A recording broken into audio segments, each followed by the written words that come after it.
Melayu Malaysia benar-benar mengalami krisis identitas, krisis jati diri, krisis kepribadian dan mental, serta krisis budaya. Dan mereka akan selalu mendompleng kehebatan Indonesia. Walaupun sombong dan suka menghina bahwa orang Indonesia miskin, mereka tetap saja bergantung pada Indonesia. Bahkan urusan tenaga kerja saja, mereka juga bergantung pada Indonesia. Tapi, tetap saja selalu merendahkan bangsa Indonesia. Kaum Melayu Malaysia merendahkan pekerja kita di Malaysia. Padahal, nenek moyang mereka dulu sebenarnya juga buruh migran. Nenek moyang mereka juga pendatang atau TKI model masa lampau. Kaum Melayu Malaysia sebenarnya juga bingung terhadap jati diri bangsa mereka sendiri. Mereka ingin disebut bangsa besar, tapi nyatanya hanya diaspora bangsa Indonesia. Kaum Melayu ingin disebut bangsa hebat, tapi mereka tak berani melawan penjajah. Sultan-sultan mereka juga berlindung pada British. Kaum Melayu Malaysia hingga kini pun bingung, ingin menjadi bangsa Malaysia atau bangsa Melayu. Kalau ingin menjadi bangsa Melayu, berarti mereka begitu tega menyisihkan kaum Cina, India, orang Sabah dan Sarawak. Kaum Melayu merasa paling istimewa, dan kaum yang lain hanya menjadi kelas 2. Hanya pelengkap. Karena Malaysia tidak sanggup merumuskan bangsanya, maka mereka pun sebenarnya bingung menentukan kebudayaan Malaysia. Hal itu terlihat pula pada Kongres tahun 1971 yang menentukan dasar kebudayaan Malaysia. Dalam rumusan mereka, semua kebudayaan dimasukkan, mulai dari kebudayaan Nusantara hingga kebudayaan Cina, India, dan Arab. Tapi lucunya, ada pula penegasan kebudayaan Melayu Islam. Jadi sungguh membingungkan. Karena kebingungan itulah Perdana Menteri ke-9 Malaysia Ismail Sabri pernah mengklaim bahasa Indonesia sebagai bahasa Melayu. Ia pun mengklaim diaspora Indonesia sebagai diaspora Malaysia. Dan yang lucu, Malaysia pun menetapkan Hari Batik Malaysia, kendati batik telah diakui oleh UNESCO sebagai warisan budaya dunia yang berasal dari Indonesia.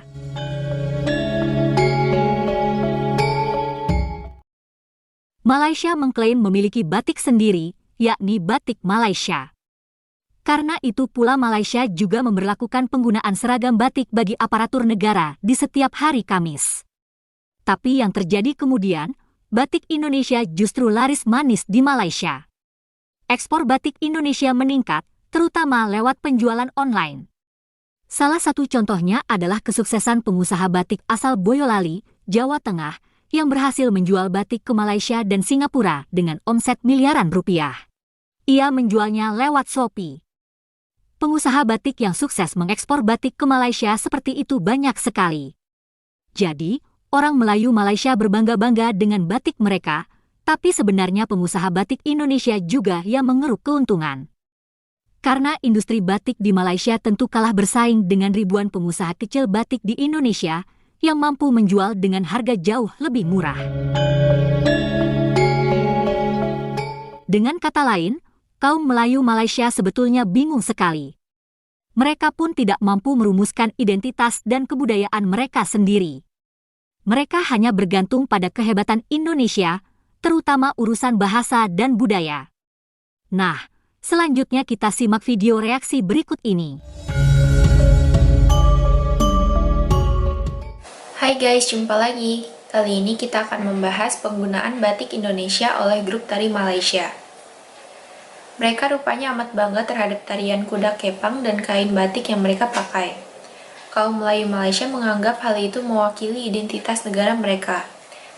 Mereka tampil di banyak ajang, salah satunya di Singapura beberapa waktu lalu. Yuk kita simak video berikut ini.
Penggunaan batik parang oleh grup tari Malaysia itu menggambarkan kebingungan Malaysia. Mereka bingung terhadap budaya mereka. Mereka mungkin juga tidak paham sejarah batik parang di Indonesia. Nah, video berikut ini memperlihatkan bahwa batik parang sebenarnya memiliki sejarah yang sakral.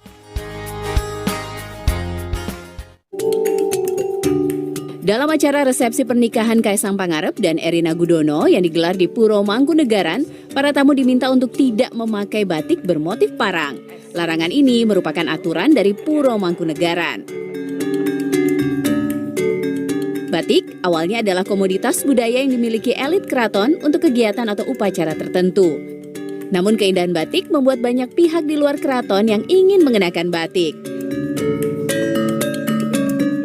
Namun umumnya motif batik berakar dari motif batik yang hanya boleh dipakai kalangan keraton Jawa. Seperti motif parang yang diproklamirkan Raja pertama Mataram, Sultan Agung untuk melambangkan kebesaran seorang pemimpin. Motif parang barong ini hanya boleh digunakan oleh Raja Jawa sehingga tak boleh ada yang memakai batik jenis ini bila berkunjung ke keraton.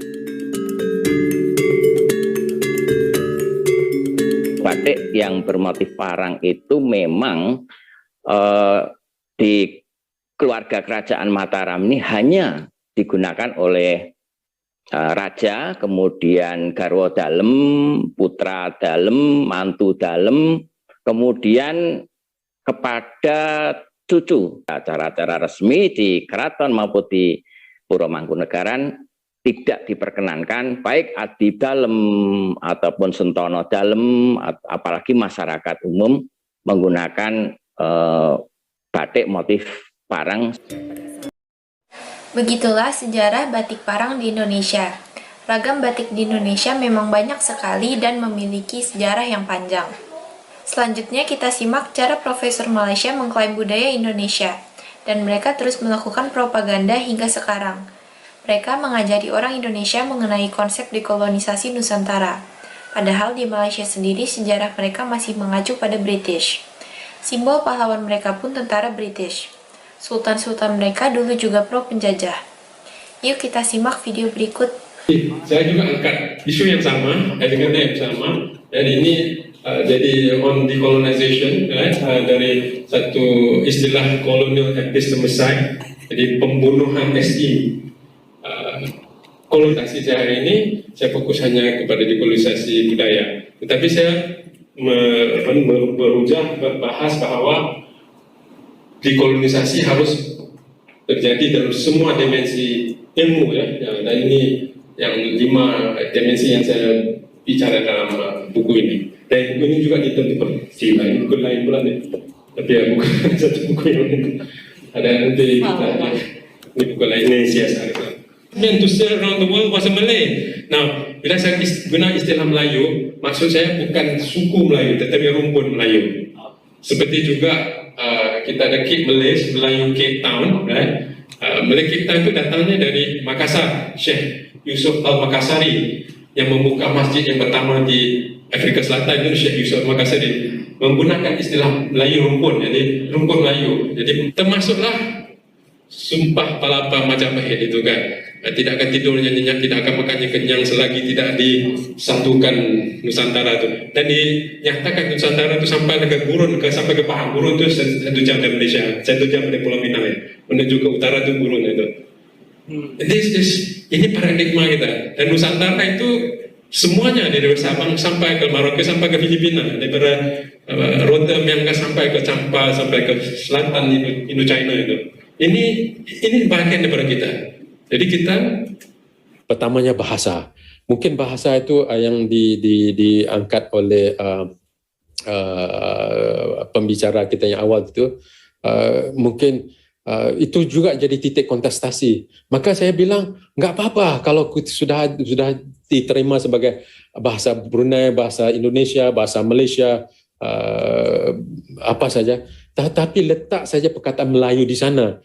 Bahasa Melayu Malaysia, bahasa Melayu Indonesia, bahasa Melayu Brunei, dan setiap bahasa itu ada kekuatannya. Contohnya bahasa Indonesia itu satu bahasa yang sudah lebih terbuka daripada bahasa Melayu Malaysia, dan banyak kosakatanya lebih banyak di bahasa Melayu Indonesia berbanding dengan bahasa Melayu Malaysia. Dan itu Melayu Minang, Melayu Bawayan, ya itu kan lebih hebat lagi kerana itu mengikat secara budaya kita kan. Dan banyak budaya dan produk-produk budaya kita yang kita menjadi yang kita berbagi bersama,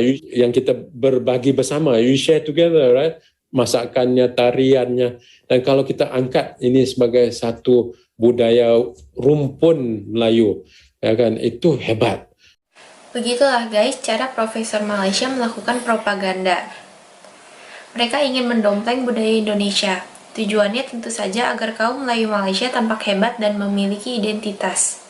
Terima kasih sudah menonton sajian kami. Sampai jumpa lagi.